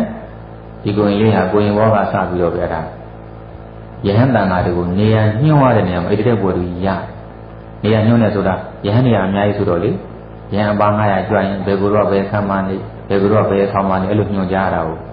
နေရာထိုင်ညှို့နေယဟန်လို့ခေါ်တာနောက်ဆုံးသာကောင်းတာသူတောင်းစီစဉ်ရရဲ့ဒီနေ့ဆုံးသာ5ပါးရှိတဲ့ဘယ်ကိုတော့ကြွပေးပါနောက်နေ့အပါ900ဘယ်ကိုတော့ကြွသူစီစဉ်ရတာအဲ့လိုနေတော့ကျင်သူယဟန်ဘဝရောက်တယ်ပေါ့ဗျာအဲ့ဒီယဟန်ဘဝရောက်တဲ့အချိန်မှာဟော60တကဘာကဝတ်ကြီးကိုဆက်ရပြီသူဒီယဟန်တစ်ပါးကိုအခြေအမြင့်မရှိဘဲနဲ့မိမတို့နဲ့မဆွဆွဲဘူးလားယဟန်ခံတော့အဲ့ဒါပြောတာဝက်မှာအမြင်ရဲ့မလွတ်ဘူးမရဲကတော့လွတ်တယ်ဘိုးမလွတ်ဘူးတကယ်တော့ဘယ်လိုဖြစ်လဲဆိုတော့အဲ့ဒီမြို့တဲကတထေးတယောက်ကတန်ခါ2ပါးဆွန့်ကပ်ဖို့သူကစီရင်ပေးတာအဲ့ဒါကြောင့်မနေ့ပြန်လို့နေဆုံးဒုက္ခမှာညီတို့ညနေပိုင်းမှာရောက်လာပြီးတော့အရှင်တပ္ပစီကိုဝင်ရှင်ဗျာရှင်မြတ်ဆုံးသောဘုန်းကြီးဆွမ်းကြုံတဲ့ရန်ဆိုတော့မနေ့ပြန်ကတပြေတော့အိမ်ကိုဘယ်ကိုရဏဘာဆောင်းသားကြောင့်ဘယ်ကိုတော့လှည့်ကြတယ်ပြောတော့အစင်နဲ့သွားတာဟာဒါကြီးမိတ္တိယနဲ့ဘူမဇကအမိရှိတဲ့ရန်တပလှည့်ကြပါလေအဲ့လိုလည်းပြောတကားမျက်နှာကွက်ကနေပြက်သွားတယ်ပြက်မှာပေါ့အဲ့ကိုရဏဘာအချင်းမကောင်းဒီတမ်းများကြီးဘုရားလက်ထက်ကတည်းကဘေးဒုက္ခကိုတွေရှိတာဒီဖြစ်တယ်မဟုတ်ဘူးသူတို့ကြောင့်မြတ်စွာဘုရားပြင်းရတဲ့သက်ခါဘုတ်တွေအများကြီးပဲဟိုဟာလုံးဒီဟာလုံးဟောစီကိုတက်လို့ပါပဲအဲ့ဒါဒီကစိတ်ပြက်ပြီးတော့အိမ်ကြတော့မန္တုဝရဆင်တန်းနေတာလို့ခေါ်တယ်ဘုရားရှင်ကိုရောမြတ်ကြီးကဟောပါတယ်ဝိမာနဝတ္ထုအထက်ကတာမှာဒီပါဠိလေးတို့ပြည့်တဲ့ရစေခြင်းပြီးတော့ကျင့်စေခြင်းပါဠိလေးကတမေစိတ်တံတမ္မံဖလံဆိုကြည်စမ်းမြန်မာလို့ဆိုရင်စိတ်ထားတူရင်ကျိုးပေးတူတယ်ဒါဘယ်လောက်ကောင်းလဲဘယ်လိုစိတ်ထားတူရင်ကျိုးပေးတူလဲဆိုရပါဆိုဟောဒီကိုတော့လူယုံမာကြီးပါရဇိကကြပျက်စီးတော့ကိုယ်မှလည်းပဲတခြားဘုန်းကြီးတွေမှာမရှိဘူးပေါ့ဒီရံကိစ္စမရှိဘူးအဲ့ဒီဘယုဒ္ဓခကိုယ်ကြီးစုပ်ပြနေတဲ့ကိုတော်ကြီးကိုပဲတဲ့တန်ခတ်တာဒီမှာလို့လှူရင်လေတကယ်ယဟန္တာအရိယတူလို့အကျိုးရပါတယ်စိတ်ထားတူလို့ကိုယ်စိတ်ကသူ့ရှိမရောက်ဘူးယဟန္တာကြီးရောက်တယ်ဒါကြောင့်ယဟန္တာလို့တို့ရပါအဲ့လိုအလေးထားမျိုးဒီတခါကြီးကမရချအောင်အဲ့ဒီသူအဲ့လိုကြည်ညိုတတ်တဲ့အလေးထားမရတဲ့ကြောင့်ကြည် ရဟန္တာကြီးလိုက်ဒုက္ခရောက်တော့အိမ်လည်းရောက်သူ့ကျွန်းမလေးမှားတယ်အေးမနေ့ကကိုရိုနာဗိုင်းရပ်စ်ဆောင်ကြွလိမ့်မယ်အိမ်မော်တက်မခံနဲ့တွေ့လာလောက်ပြီအိမ်မော်ကိုမတင်နဲ့အဲ့ခွေးကြတဲ့မှာပဲဇကွဲနဲ့ပုံရင်နဲ့စစ်လို့တွေ့လိုက်ဆိုပြီးမှားထားတယ်ဟိုကိုရိုနာဗိုင်းရပ်စ်တော့လေညအဲ့မပြောဘူးအဲ့ဒီတခါရင်တတိမှန်သိတယ်သူကလူလဲတဲ့ကိုတော့လေမနေ့ကတော့ကောင်းကောင်းတီးရတော့မယ်ဟုတ်တယ်သူလူလျှောက်ပြီးနေပါဗျာအဲ့ဒါပါဇက်တွေပါပြင်းနေကြတာညတဲ့ဝန်းတို့တချို့ကရုပ်ရှိတယ်ဝန်းတို့ဆိုပဲစားပလိုက်တယ်မနေ့ကမှစားနိုင်အောင်သူတို့လည်းလို့ချင်လို့ပြောမရဘူးဘုရင်ကျောင်းတော့ကိုလိုတစ်ပါးဖြစ်ဘူးသေးတယ်နောက်နေ့ကိုတခါတော့မှကောင်းကောင်းချက်ကြည့်မှဆိုလို့တဲ့ဝန်းတို့စီစားတယ်မလေးဝန်းတို့များတော့ဆေးရုံမှာတင်လိုက်ရတယ်သုံးတော့မစားဘူးလားဒီရန်နေကလည်းကနားစရာပါတခါတော့မှသူမှဖုံးပြရတာဟုတ်ဒါကြောင့်တခါတော့မှအလိုက်ပြီးမှတဲ့အဲ့ဒါဦးစင်းဟိုမှာတော့ကပ္ပိယအကြောင်းမေးလို့ဖြေခဲ့ရတယ်ကပ္ပိယအတိတ်ပဲကပ္ပိယခါရကအတိတ်ပဲဆိုလို့ကပ္ပိယဟောပါနော်ဟိုအလိုက်ပြီးမှဘုန်းကြီးချမ်းသာတဲ့အကြောင်းဟောပြခဲ့သေးတယ်ကျွားတယ်အဲ့လိုပဲတဲ့ဘုန်းကြီးနဲ့ကျောင်းသားရှိတယ်ကျောင်းသားပဲကပ္ပိယပေါ့အဲ့ရွာဆင်းရဲတော့ဆောင်းခံပြောတော့ဘုန်းကြီးကိုယ်တိုင်ကျွားဘုန်းကြီးကတပိတ်ပေါ့နော်နောက်ကကျောင်းသားလေးကတော့ဟိုဆွမ်းကွက်တွေထမ်းရတာဘုပ္ပတိပဲအမြဲတမ်းဟင်းကောင်းကြည်ကောင်းအသားဟင်းမရဘူးပေါ့အဲ့နေတော့ကြာကြာပပဟင်းကွက်ညားသွားတယ်မှာဝါသားဟင်းစီမံတစ်ခွက်ရတယ်အဲ့ဝါသားဟင်းကိုဘုန်းကြီးကလည်းသိတယ်ကျောင်းသားကလည်းမြင်တယ်ဘုန်းကြီးလည်းတွေးတယ်ဒီနေ့တော့ဝါသားစီမံတစ်ခွက်ပဲကျောင်းကြတော့ဒါနဲ့ပုံပြရကျောင်းသားလည်းတွေးတယ်ငါဘုန်းကြီးကဖောင်းကြိုက်တယ်ကျောင်းကြရင်တော့ဒီဝါသားငါ့ဘုံမကြမ်းမှပေးကြတယ်အဲ့တော့ကျောင်းသားလည်းညံသုံးတယ်ပေါ့ဆုံးလက်ကရောဝါသားဟင်းပါမလားဘုန်းကြီးလည်းတရားမှတ်တော့မြင်တယ်ဟေ့ကောင်လာခဲ့စမ်းဘယ်ရဘယ်မလို့ဝါသားရင်ဒီလိုဘုန်းကြီးတို့လည်းတခြားတရားတော်မမြင်တာဝါသားကြောင့်မြင်တယ်ဘုန်းကြီးကလည်းဘုန်းကြီးချုပ်ပေါ့နော်အကောင်းကြိုက်တယ်အဲ့နဲ့ဝါသားရင်ဘယ်မလဲဆိုတော့ကျောင်းသားလည်းစောက်တယ်သိလားလူကပ်ပြတဲ့သူခိုးအရှင်ဘုရားတဲ့ဒီပြီးတော့အရှင်ဘုရားဟောတဲ့တရားအတိုင်းကျင့်တော်လိုက်ပါတော့မယ်ငါပါဟောဘူးလို့အရှင်ဘုရားကဟောဘူးပါတယ်မြတ်စွာဘုရားတော့လောကမှာအတုလအတုမဲ့အတုမရှိဘူးအမျက်ဆုံးတဲ့ဒါကြောင့်အမြတ်ဆုံးဘုရားရှင်လူတဲ့အခါမှာအမြတ်ဆုံးအကောင်းဆုံးလူရတယ်လို့ဟောဖို့ပါတယ်ဘုန်းကြီးနဲ့ထိတ်လာပြီဒုက္ခပဲအားကြောင့်ဒီနေ့ရတဲ့ဟင်းကွက်ထဲမှာဝါသားဟင်းအမြတ်ဆုံးပြီလို့ဘုရားအကုန်လက်ပြီဘုရားမသွားဟောဘုန်းကြီးကလေးဆူလဲဆူခြင်းကြိုက်လေးရိုက်ခြင်းဆူလည်းမကောင်းဘုရားလူတာကိုကောင်းလေးကုတ်ပြီးတော့ဘုန်းကြီးညီးတဲ့ကျောင်းသားရမင်းစေတနာငါအံ့မှာကွာသိလားဟိုဆောင်းတော်ချတော့ကျောင်းသားသူပြောတဲ့ဖြစ်ကြည့်တာကိုဟောလာဘုန်းကြီးမစားတော့ဒါကြောင့်ဟိုကျောင်းသားကပ္ပိယအလိုက်ဒီမှာလည်းဘုန်းကြီးများအဆင်ပြေတာတခါတော့ဘုန်းကြီးတစ်ပါးကများယောဂီတို့ခံစားချက်ပြောတာတဲ့အဲ့လိုပဲကပ္ပိယကဒူးကြည်စနာဘုန်းကြီးနဲ့ကပ်ပြီးတော့တခါတော့လူကပြန်လာတော့ဘုန်းကြီးကတကောင်တကားအဲ့ဒီလူကအေးတော်လည်းထင်ရလေးပါလာလို့ငါဝါခြင်းလို့ဆိုတော့ဟာဆရာတော့နည်းနည်းလေးမို့ဒီတော့စားမလိုက်ပြီလို့အေးထားတော့မတတ်နိုင်တော့ဘူးပေါ့ညနေကတကားအဲ့ထင်ရကလေးနဲ့မင်းအဲ့ဒီအတူမှမကြီးမလေးငါတွေ့လိုက်ပါတယ်ရှင်ဘုရားကြီးသိမများတော့ဒီလိုတော့ပဲဖြောတော့လိုက်ပြီဘုန်းကြီးကပြောချတယ်ကပ္ပိယမင်းနဲ့ငါနဲ့နေရာလဲကြရအောင်မင်းဘုန်းကြီးလုံငါကပ္ပိယလုံမယ်အေးအဲ့ဒါလည်းဒါလည်းဟုတ်တာပဲနော်ကပ္ပိယကြီးတွေ့နေတာဟုတ်ဘုန်းကြီးကကပ္ပိယကြီးကြီးမှစားတာအခုလည်းပြင်နေဒီဘုရားတိုင်းပေါ့အဲ့တော့သူတို့ကလည်းစိတ်ကူးပြီးတော့သွားလိုက်ကြတာဟိုလည်းရောက်ရောခိမ်မော်လည်းမတက်ရဘူးခိုးကြတဲ့မှာတင်မယ်ဇဘောနဲ့ပုံကြီးတိလိษံစာပါပဲဗျာမှအဲ့ဒါတခါမတိတတ်တာအဲ့ဒီကိုတော်တွေကလေစိတ်ဆင်းပြီးတော့ဆိုကြပါသူတို့လည်းကိုတော်လည်းကောင်းတဲ့ကိုတော်မဟုတ်ပါဘူးသူတို့လည်းမကောင်းပါဘူးအဲ့တော့ကိုတော်တွေဘာလဲပဲမှတ်တယ်ဒီတကာထက်လေစောညွန်တဲ့ယဟန္တာအရှင်ဓာတ်ပါကိုရံယူဖွဲ့အဲ့ဒီပဒနာရဲ့စာဒီကိုတော်ငါတို့မကောင်းကြောင်းတွေကိုသွန်းတကာသွားပြောလို့ဒီသွန်းတကာကငါတို့မကောင်းကြောင်းတွေသိပြီးတော့ဇဘောနဲ့ဘုန်းကြီးကတာဒီကိုတော့လူထောင်လုံးမှာတွေ့လာသူတို့ဟာယဟန္တာမှလည်းမသိဒါကြောင့်ရေးတာများတတိပြုညာတော်အဖြစ်ယဟန်မှန်တယ်များလူတဲ့ဆိုင်တော့တရားကိုပို့လို့ဖြစ်တယ်ပို့ပြီးတော့ကျူးစာအားတို့ဖြစ်ကြတယ်နောက်မညာဘုံညာရတယ်ဆိုတာလည်းပဲအလုံးကြီးအဖူကြီးထွက်လာတာမဟုတ်ဘူးသူစိတ်တဏ္ဍာမှာအမြင်နေရှင်းပြီးတော့အမြင်မှန်ရသွားတာတရားအသေးသူတွေ့သွားတာပေါ့နော်ရှင်းအောင်ပြောပြအဲ့တရားအကြောင်းတကယ်နားလည်သွားတယ်ပေါ့ဒုက္ခဝိမကိလေသာအချို့မရှိတော့ဘူးအဲ့ကိလေသာမရှိတော့အပြင်ဘက်ကကြည့်လို့မြင်ရတာမဟုတ်ဘူးလေဒါကြောင့်ဒီမိတိယနာဘုမဇကယန္နာပါအရှင်တစ်ပါးကိုယန္နာမှာကိုမသိဘူးသိမှသူတို့မလုပ်တော့ဘူး မသိလို့ဒီကိုတော့လူထောင်လုံးမိမနဲ့ဆွဆွဲမယ်ပေါ့အဲမှာတင်မိတိယလို့အမည်ရှိတယ်သူတို့နဲ့ခင်တဲ့ဘေကုဏီမလေးကိုသူတို့ကတည်းကပြောပြီးတော့အဲ့ငါတို့နင်းကြီးညိုရင်ကိုကြီးအဲ့ဒီအရှင်တဲ့ပေါ့လူတွေအောင်လောက်ဘယ်လိုလုပ်ရမလဲလွယ်လွယ်လေးပဲဖះအောင်သွားတိုင်လိုက်နေ့ကိုမတရားကျင့်မှလည်းသွားတိုင်လိုက်ရေးတယ်များကြီးအဲ့ဒီဘေကုဏီမလည်းဘာလို့အတွေးကုန်တက်လဲဆိုပြီးတော့ကြည်စမ်းဖះကိုတကယ်သွားတိုင်နေကဲပြည့်တယ်များဖះနေရာမှာနေကြည့်လိုက်မင်းမသားတယောက်ကသူ့ကိုမတရားကျင့်မှလို့တိုင်မှတော့မစစ်ဆေးလို့ရမလားအဲ့ဒါပဲဒီမှာဒီမျိုးသမီးရလဲဘေကုဏီမလည်းပဲဒီကိုတော့ရဟန္တာမှာမသိလို့တူတယ်သိကြလို့မလုပ်ဘူးသူသိဖို့လည်းမရဘူးလေရဟန္တာဆိုတော့သူကဝယ်ဟုတ်တာအကုန်လိုက်လို့နေတော့ရဟန္တာမှလည်းမသိရဘူးသူစိတ်တကသာစင်ကြဲနေတာအဲ့ဒါဘုရားသွားပြီးတော့ဝီချက်မှတယ်ပေါ့နော်ဟာဆောင်ပါဆောင်လို့တာအရှင်ဘုရားသာသနာကြီးပြည့်စည်ပါပြီတပည့်တော်အဲ့ရှင်တော့ကမတရားရှင်းပါတယ်ဆိုတော့ဘုရားရှင်အားလုံးခေါ်ကြလာပဲကြာအရှင်တစ်ပါးကိုလည်းခေါ်ရေးတဲ့အားလုံးကြီးကိုအစ်စ်တော့ကွဲတာပေါ့စစ်ဆေးတယ်ပေါ့ပဲအရှင်တစ်ပါးတင်ဟောဒီဘေကုဏီမကသူ့ကိုမတရားကျင့်တယ်လို့ပြောတယ်သင်မတရားကျင့်သလားဒီယဟန္တာတို့ရုပ်စစ်တို့ပဲကောင်းမှလည်းပေါ့နော်ပြေးတဲ့ကြားထဲမှာစစ်ဆေးခံပြောကြတယ်မြတ်စွာဘုရားတဲ့တတိတော်ဟောဒီအမျိုးသမီးမတရားကျင့်တယ်မကျင့်ဘူးဆိုတာဘုရားရှင်သိပါတယ်ဘုရားဟုတ်တယ်တကယ်သိတယ်ဘုရားမဟုတ်မှန်းသိဘုရားရှင်ကရှင်းတာတဲ့အခုဟာအမှုစစ်နေတာဒါကြောင့်အမှုသားပြေလည်အောင်ဖြေအဲ့လိုဖြေလို့မရဘူးသင်ဖြေရမှာကကျူးလို့ရင်ကျူးလို့နဲ့မကျူးလို့မကျူးလို့ဒါပဲဖြေဘာလို့မဖြေခြင်းဒုတိယကျင့်မေးတယ်အဲ့တိုင်းဖြေတတိယကျင့်အဲ့တိုင်းဖြေဒါဆိုမြတ်ကအဲ့လိုမဖြေရဘူးအမှုတိုင်းဖြေဆုံးမှနောက်ဆုံးကျမှသူ့ရဲ့အတ္တမအတ္တတစ်ခုရဲ့အေးပါဟောပြောရတော့ပေါ့မြတ်စွာဘုရားတပည့်တော်ခုနှစ်သား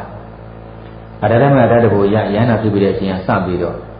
ကာမဂုဏ်မှုမေတော်မှု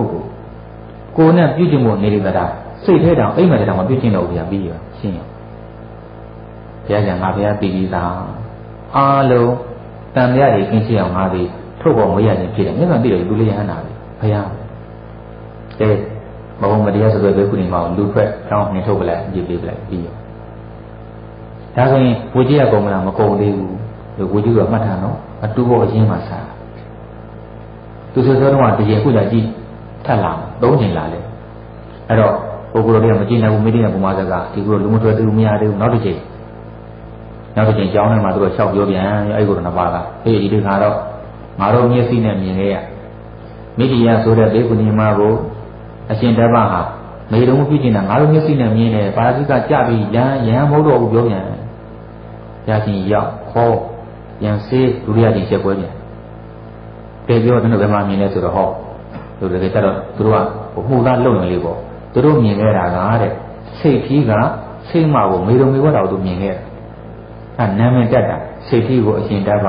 စိတ်မကိုမတိရဆိုတော့အဲ့ဒီစကားနဲ့ပြန်ပြီးတော့ချက်ပွဲအဲ့ဒါကမြတ်စွာဘုရားခါပါတခုပြညတ်တယ်ပေါ့နော်ဒီတော့ဒီလိုနာမည်ယူပြီးတော့လည်းပဲမဆွဆွဲနဲ့ဆွဆွဲရင်တဏှာတိကပဲသိစေပထမတစ်ချိန်လည်းအတဏှာတိတွေ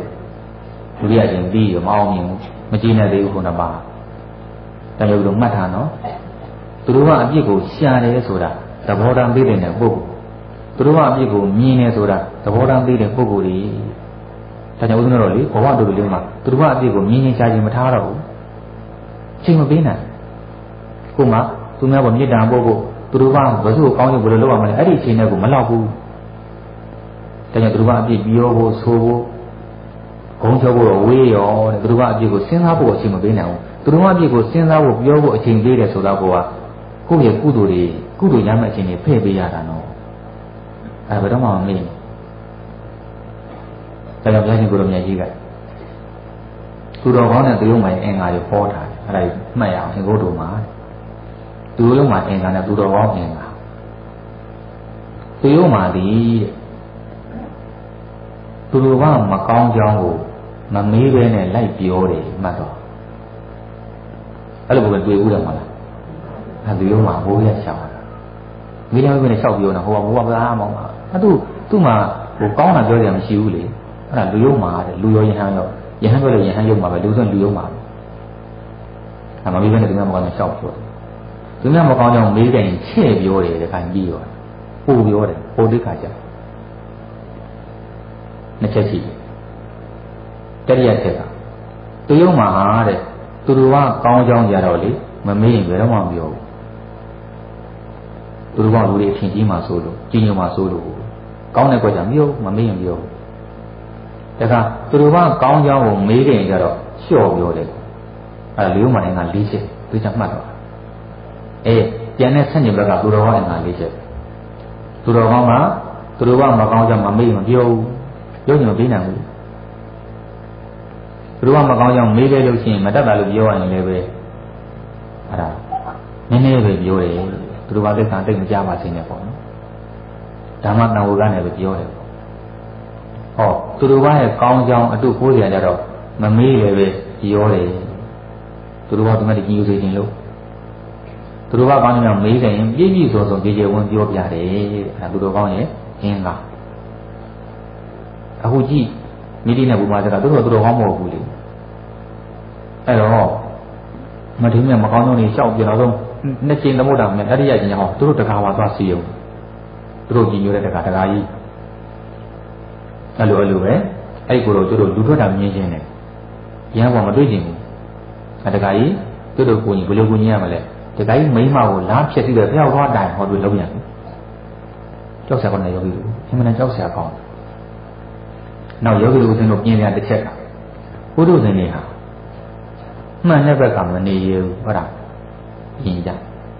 ဆိုကြပါစို့ကိုယ်အမျိုးတယောက်နဲ့တခြားတယောက်နဲ့စကားများတဲ့ရံပြည့်လေးပြဿနာတက်တယ်ကိုယ်အမျိုးကမှားနေတယ်သို့မဟုတ်ကိုယ်သမီးကမှားနေတယ်ကိုယ်အမေကမှားနေတယ်ကိုယ်ဖေကမှားနေတယ်မှားတော့ငါအမျိုးငါဖေဘက်ကလိုက်ကျန်တဲ့ဟာအမှားအဲ့ဒါသူတော်ကောင်းမဟုတ်ဘူးသူတော်ကောင်းဆိုတာလေအမျိုးလည်းမကြည့်ဘူးအဖေလည်းမကြည့်ဘူးအမေလည်းမကြည့်ဘူးအမှန်ကိုကြည့်မိဘဆွေမျိုးတဲ့တစ္ဆာကိုချစ်မှတကယ်သူတော်ကောင်းမှန်တဲ့ဘက်ကနေတာမှန်တဲ့ဘက်ကဆွေမျိုးလည်းမနေဘူးတော့ဒီဥဒ္ဒစာတွေဖတ်ကြည့်ဥဒ္ဒစာတွေကိုကောင်းတာတရားတွေကောင်းတာဆိုတာလေမှန်တဲ့ဘက်ကနေပြီးတော့ရေးတာမှန်တဲ့ဘက်ကနေပြီးတော့ဟောတာဘုရားအဖေငယ်တော့ခိုးတယ်ကြံရေးထားတယ်ဒီလာဆောင်ထဲမှာဖတ်ကြည့်အဖေခိုးတဲ့ကြောင်ကိုယ်ပဲလည်းမညာခိုးတော့ခိုးတာပဲအဖေတကူအဖေတကူပဲပေါ့နော်ဟိုအများကြီးတော့မဟုတ်ပါဘူးသူများဟိုမြေပဲနဲ့ပါမြေပဲတွေပဲနှုတ်စားတာပေါ့နော်ဒါလည်းခိုးတာပဲရေးထားတယ်ဟာဒီကြတော့သူ့ဖေသိက္ခာကြဘောင်းတော်သူတော့မဟုတ်တာလို့လုပ်တဲ့ကြောင်ရေးရမှာပဲဒါကြောင့်ဒီစာအကောင်းမျိုးလို့အဲ့လိုဟိုမြတ်လိုက်ရင်ဘယ်တော့မှစာမကောင်းဘူးနောက်ဦးသိရဲ့ဥပ္ပဇ္ဇဆရာဘုန်းစီဝါလုပ်တဲ့ကြောင်ရေးထားတယ်မိဘမြတ်နဲ့ရလာဆိုဖတ်ကြည့်တယ်ဒီလိုဟာအရှင်ဘုရားတဲ့ကိုဘုန်းကြီးစီဝါရေးလို့တော့ဘာလို့ရေးတယ်ဟာသူစီဝါလုပ်တာပဲလုပ်တဲ့ကြောင်ရေးမှာပဲသစ္စာအမှန်ကိုရေးရအမှန်ဘက်ကပဲနေကိုယ်ပဲမကောင်းတာလို့မကောင်းသူများပဲကောင်းရင်ကောင်းတယ်သွားတာပဲအဲ့လိုသစ္စာမှန်တဲ့ဘက်ကနေရဲပါစေအဲ့လိုမှန်တဲ့ဘက်ကမနေရဲလို့လူလောကကြီးကမငြင်းချမ်းတာအဲ့ဒါဆိုရပါစို့ဗျာဒီတော့သူလည်းပဲယဟန္တာမှလည်းမသိဘူးကိုယ်တွေမြောက်တယ်နဲ့ဘုရားသွားပြီးတော့တိုင်ပြန်တတိတော်ဇနီးမယားကိုရှင်တရားဆုံးတော်ဘုရင်ခန့်နဲ့အရှင်တပည့်ကမတရားရှင်းပါတယ်တကားကိုလည်းဆွဆွဲတော့ခေါ်เสียပြန်သုံးချိန်ရှစ်ခွဲပြီးတော့ဟောလည်းမဟုတ်တော့အဲ့ဒီကောင်မြတ်စွာဘုရားတပည့်မောက်ပါလေမှတ်တယ်ရတပည့်မောက်တာဘုရားလက်ထက်ကစားတပည့်မောက်တာဘုရားစားဘုရားလက်ထက်ကစားတာအခုတော့ဒိုအေးလို့လည်းကြောင်းတော့ပေါ့နော်မတပည့်မောက်တာအဲ့တော့တပည့်မောက်တယ်ဆိုတာဒီလိုကောင်းပါဖတ်ပြီးတော့အဲ့ဒီတကားအရင်ကိုဘုရားမှုရှိတဲ့တန်ခါအားလုံးတာရင်းနိုင်လုံးဝမကြွတော့အဲ့ဒါတပည့်မောက်တယ်အဲ့ဒီတကားလေးဝမ်းနေပြီးတော့ငိုရင်းနဲ့မိလောင်သွားတယ်သူကတကယ်ယန္နာတော့မှကြီးညိုတယ်သူကများကြီးညိုတဲ့တရားရှိပြီးတော့တွေးခေါ်တဲ့ပညာမရှိလိုက်လို့မှားတာငါတော့မှားပြီဆိုမိကိုသွားချတာတန်ခါတွေငါဆွန့်ပစ်လိုက်ပြီဆိုပြီးနောက်ပိုင်းရမှာဒါသူရောသူ့ဆွေမျိုးတွေမိသားစုတွေအားလုံးတန်ခါတွေလာကတော့တောင်းမှတပည့်ကိုပြန်လှန်ပေးတယ်အဲ့ဒါမှတော့လို့ခေါ်တာသူအဲ့လို၃ချိန်တိုင်သမုတ်ခံရတော့အရှင်တပည့်ဘိနေမှာဆန်ခြင်းလည်းရအောင်ကြည့်နော်ယောဂီတို့ပြောနေတဲ့လက်တော်ဆိုတာအလုံးလုံးတော့ရှင်းပြမယ်ကောင်းကင်အပေါ်တက်မြတ်စွာဘုရားကြော့ပြီးတော့ကောင်းကင်မှာဇန်နဲ့တမလေးကိုထိုင်လိုက်ပြီးတော့ဒေဇောကတန်းဝင်စားလိုက်မီးကတန်းပြီးတော့အဲ့ဒေဇောကတန်းအပင်ကြီးနဲ့မီးနဲ့ပဲသူ့ခန္ဓာကိုသူပြန်ရှို့တာဘာလို့မှလာရှို့ရမလို့အဲ့မှာကောင်းကင်မှာနဲ့လောင်းနေတာလောင်းပြီးတော့အားလုံးလောင်းနေတာလေဟိုတက်တော့အလုံးလုံးကြဖို့ဝေးရောပြားတောင်မကြံဘူးဟာတ တက်တော့အလုံးလုံးကြားသေးလားကဲစဉ်းစားဖို့ကောင်းတယ်ဒီနေ့ခေတ်ဗုဒ္ဓဘာသာတရားမှာတရားလုံးကြီးပါကတက်တော့အလုံးလုံးကြားမှယဟန်တာလည်းမပြောဘူးလားပြောပါဗျာအဲ့ဒါဟာတဝက်မှန်တဝက်မှာအဲ့လိုကြာတော့ပုဂ္ဂိုလ်ရှိတယ်တဲ့လို့အခုလိုမကြာတော့ယဟန်တာတွေအများကြီးသူတို့မကြစရင်မကြဘူးအခုဒီကပြားတော့မကြဘူးအလုံးလုံးဆိုဝေးရအဲ့ဒါကြောင့်တတ်တော့အလုံးလုံးမတွေ့တာနဲ့လေပုထုဇဉ်ကြီးလို့သွားပြမှရင်လည်းပဲဒီဘဝကထိုက်တတ်တယ်သွားမပြောမိစေနဲ့ယန္နာဆိုတာကိလေသာပုံနဲ့တတ်တော့မဆန်းနောက်ပြီးတော့မာသီဆရာတော်ဘုရားကြီးနဲ့ဒီတော့ဆရာတော်ဘုရားကြီးတို့ကတော့ယဟန္နာတွေတတ်တော့အလုံးလုံးကြတာကိုလက်မခံပါဘူးမဟုတ်ဘူးလို့ရေးပါတယ်ဟောပါတယ်အဲ့လိုတတ်တော့အလုံးလုံးကြတယ်ဆိုတာဘုရားရှင်ပဲကြတယ်မှတ်သွားလိုက်ဘယ်သူပဲကြပို့ပြီးတော့ထောက်ထားရရင်လို့ရှိရင်မိုးကုတ်ဆရာတော်ကြီးရဲ့တဘောသာသနာစာအုပ်ကိုလည်းဖတ်လိုက်မိုးကုတ်ဆရာတော်ရဲ့တဘောသာသနာမှာလည်းပဲဥပောတိရကိုယ်တိုင်ရေးထားတယ်တတ်တော့အလုံးလုံးကြတယ်ဆိုတာဘုရားရှင်ပဲကြတဲ့အကြောင်းပါဠိတော်မှာပါတယ်ကျန်တဲ့တတိသာဝကတွေအလုံးလုံးကြတဲ့အကြောင်းဘယ်မှမပါရှိဖျောင်းရှိဒါဆိုခုခေတ်တတ်တော့အလုံးလုံးဘယ်လိုလုပ်မလဲဆိုတော့ကိုယ်စဉ်းစားကြပြီတော့ရှင်းယုံကြမောမာသီဆရာတော်ကြီးရဲ့သူကိုယ်တိုင်နဲ့အိန္ဒိယနိုင်ငံကာလခတ္တမှာတဲ့သူရှင်သာရိပုတ္တရာနဲ့ရှင်မောဂလန်တက်တော်သူဖူးခဲ့ရဆရာတို့တာနာပြီးကြွတယ်ကြည့်လိုက်တဲ့အခါမှာတဲ့လက်ရိုးကလက်ရိုးတိုင်းပဲဘာမှအလုံးလုံးမကြည့်ဘူးပဂတိအယိုးပဲအဲပဂတိအယိုးကိုပဲတက်တော်လို့ခေါ်တာပါဒါပဲဒါအဲ့ကနာဝကဖြစ်တဲ့အရှင်သာရိပုတ္တရာအရှင်မောဂလန်တို့ရဲ့တက်တော်တောင်မှရိုးရိုးအယိုးဖြစ်ရင်ဟလားတာမန်ယဟန္တာမြတ်ရဲ့တက်တော်ကြောင့်ဘာလို့လုံးလုံးဖြစ်နေမှာလဲစဉ်းစားဖို့အဲချင်းရင်ပြီးတော့ယုံနေနေတော့ကိုယ့်ကိုကြည်ညိုလိုက်ရင်ပြီးရောပေါ့နော်ဒီလုံးလုံးချင်းမှယဟန္တာဘာညာဆိုတာကတော့ဘုရားဟောမရှိဘူးတခုတော့ရှိတယ်ပေါ့တချို့ကဒီသဘာဝတည်းလွန်ခဲ့ပြီးတော့အဲ့လိုထူးခြားသွားလုံးလုံးဖြစ်တာလည်းရှိလေဒါဟိုသဘာဝသိမှန်နေလုံးဖြစ်ရလို့ဟောမှာပေါ့နော်ဆိုကြပါစို့ကဲရုပ်တို့စွန်းတို့လက်ဖြံရုပ်ဟာနှစ်ချောင်းမပါဘူးလားဒီတချို့တစ်ချောင်းနဲ့မရှိဘူးလားအဲ့သဘာဝလွန်ခဲ့တာလေအဲ့တစ်ချောင်းနဲ့ရှိတာနဲ့ယဟန္တာတို့ပြောလို့မရဘူးအခုစွန်းရုပ်တွေရုပ်အချိတ်ချိတ်ဟောပါပေါ့တိစက်ပေါ့အဲ့ဒီရုပ်တို့တစ်ချောင်းလေးချိတ်ဆက်တွေပါတတ်တယ်အဲ့ဒီလိုချိတ်ဆက်ပါတယ်နဲ့လည်းပဲယဟန္တာလို့မရဘူးအဲ့သဘာဝတွေလွန်ခဲ့တာပေါ့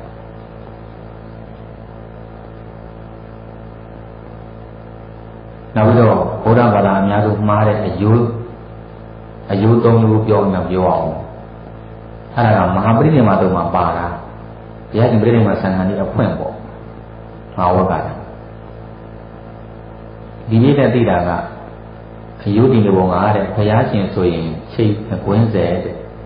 ယဟန္တာဆိုရင်ချိတ်ဆဲတဲ့ပုထုဇဉ်ဆိုရင်ပြည့်ဆဲဒီလိုသိမထားဘူးလား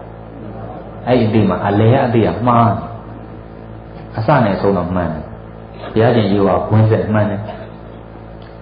ပုထုဇဉ်ယောကတိဆဲမှန်တယ်ယဟန္တာအယောကချိတ်ဆဲဆိုတာမှားတယ်ယဟန္တာနဲ့ပုထုဇဉ်တိဆဲကြီးပဲအပြီးမှတ်တော့ဘုရားရှိ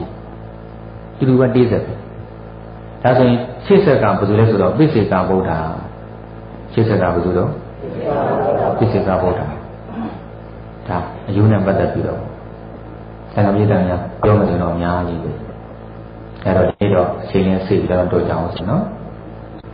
စောစောအားလေးနာပြီးတော့တရားသိအောင်မိဘုံနဲ့မိသားရှိတဲ့နေကနိုင်ဟိုတဏှာရွယ်မှာဖြစ်ပြီးပါမယ်တဏှာရွယ်ပေါ့ဣဇတဝိတတံဝိတံယေစုပိကေယပန္တိတောနတေဩဝရမနကာရံသောဟာဘာယပထောဥစုဣဇတဝိတတံကိုရဏံကျမ်းပူလောင်၍နေသောဝိတံမွေဝိစိတ်ကိုယေစုပိကေယလေလေရှုတော်လဲရှုရသေး၏ဩဝရမနကာရံမိမိကိုယ်ထဲမှာထွက်ပေါ်ရလာသောမကောင်းမြင်ဝါဒကိုပါနတွေဝအိစုပိကေယလေလေမရှိဝဒေတာလည်းဒီဟိကတမအဘေကြောင့်ဤဘုံမူကားသောဒုဝါယနိတော်မနတိခါရတိကုစုမသွေးမထောက်အလုံးပြောင်းသောပထောအပေကြဖို့လမ်းမြောက်မှမေတိဤဒီသောဘဂဝါဘုံတော်၆ပါးတင်ပြခြင်းကိုတော်မြတ်ကြီးသည်ဩသံကရုဏာရှိထာမေတ္တာဖြင့်ဩကြားတော်မူခဲ့ပါ၏တည်း